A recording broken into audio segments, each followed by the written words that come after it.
जय हिंद विद्यार्थी मित्रांनो, महत्त्वाची बातमी म्हणजे अशी की ते शिक्षक भरती संदर्भात आहे।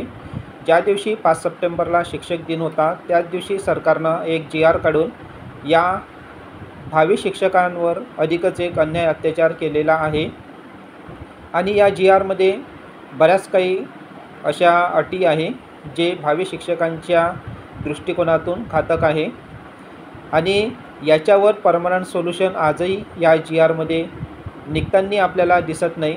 याच्यातल्या जाचकटी कोणत्या आहे ते आपण या व्हिडिओच्या माध्यमातून पहा आता हा व्हिडिओ। महाराष्ट्र शासनाच्या शालेय शिक्षण विभागानं 5 सप्टेंबर रोजी काढलेल्या एका जी.आरमुळे शिक्षक भरतीसाठी लढणाऱ्या संघटना आक्रमक झाल्यात। शिक्षकांच्या भरती संदर्भातीलच असलेल्या या जी.आरमध्ये असं नेमकं काय आहे? शिक्षक नेते आक्रमक का झालेत? शिक्षण मंत्री दीपक केसरकरांचं यावर नेमकं काय म्हणणं आहे? पाहूया या सगळ्या संदर्भातला हा स्पेशल रिपोर्ट।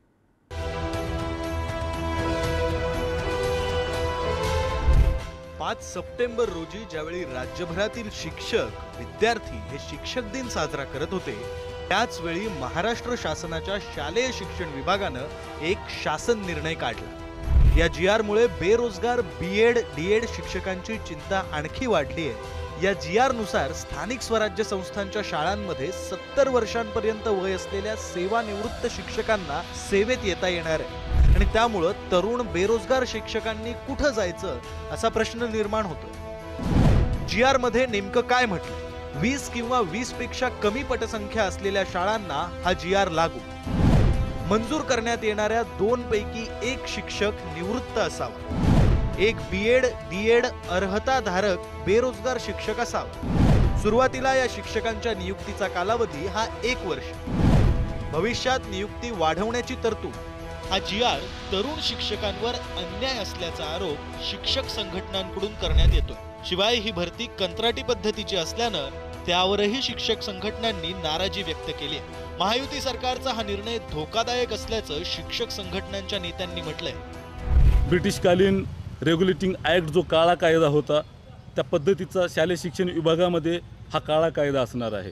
0 ते 20 पटसंख्या असलेल्या शाळेमध्ये आता सेवानिवृत्त शिक्षक आणि कंत्राट शिक्षक नेमले जाणार आहेत।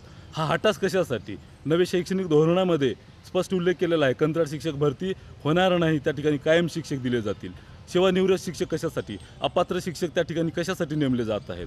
हे खाजगीकरण आणि कंत्राटीकरण याच्यामुळे जे नियमित विद्यार्थी जे आहे ज्यांनी रात्रंदिवस अभ्यास करून डी.एड आणि बी.एड पदवी त्या ठिकाणी प्राप्त केलेली आहे या विद्यार्थ्यांचं शिक्षण घेऊन काहीही उपयोग होणार नाही, कारण यांना नव्याने नियुक्त्या मिळणार नाहीत। बालकांना मोफत व सक्तीच्या शिक्षणाचा कायदा 2009 यामध्ये स्पष्ट केलेले विद्यार्थी एक जरी असेल तरी ती शाळा असली पाहिजे आणि त्या विद्यार्थ्यांना शिक्षण मिळालं पाहिजे।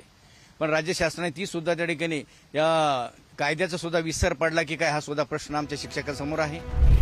शालेय शिक्षण मंत्री दीपक केसरकर यांच्याशी पुढारी न्यूजचे प्रतिनिधी उमेश बुचडे यांनी याविषयी विचारणा केली। त्यावेळी ते नेमकं काय म्हणालेत पाहूया।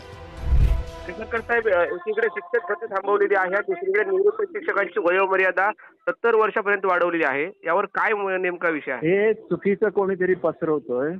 परमनंट कुठलीही भरती थांबवलेली नाही, परमनंट भरती चालू राहील, परंतु 20च्या खाली जे पटसंख्या असलेल्या शाळा आहेत त्यांना एक टेम्पररी आणि एक परमनंट टीचर देण्यात येईल, जेणेकरून टीचर्सची जी समस्या दूर होईल आणि बी.एड बेरोजगारांची जी मागणी होती की आम्हाला संधी मिळावी ती संधी सुद्धा त्यांना मिळेल। निवृत्त शिक्षकांची जी वयोमर्यादा आहे ती 70 वर्षापर्यंत वाढवली आहे। वयोमर्यादा वाढवलेली नाहीये।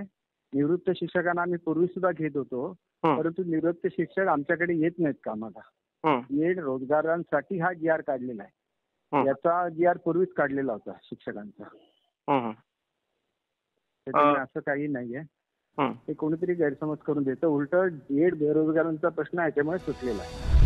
केसरकरांच्या या उत्तरावरून शालेय शिक्षण विभागाला विचारावे असे 3 प्रश्न आहेत। केसरकरांनी म्हटलं, निवृत्त शिक्षकांचा जी.आर हा आधीच काढलेला आहे। जी.आर आधीचा असला तरीही निवृत्त शिक्षकांना पुन्हा सेवेत घेतल्यानं तरुण बेरोजगार शिक्षकांच्या हक्काच्या नोकऱ्या कमी होत नाहीत का?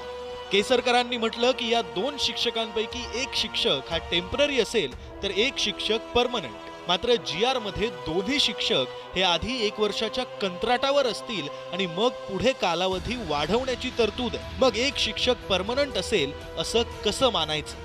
20 किंवा त्यापेक्षा कमी पटसंख्या असलेल्या स्थानिक स्वराज्य संस्थांच्या शाळांमध्ये 2 शिक्षकांपैकी 1 शिक्षक हा सेवानिवृत्तांपैकी 1 असावा अशी अट नसती तर बीएड डीएड बेरोजगार शिक्षकांसाठी रोजगाराची दुप्पट संधी निर्माण झाली नसती का?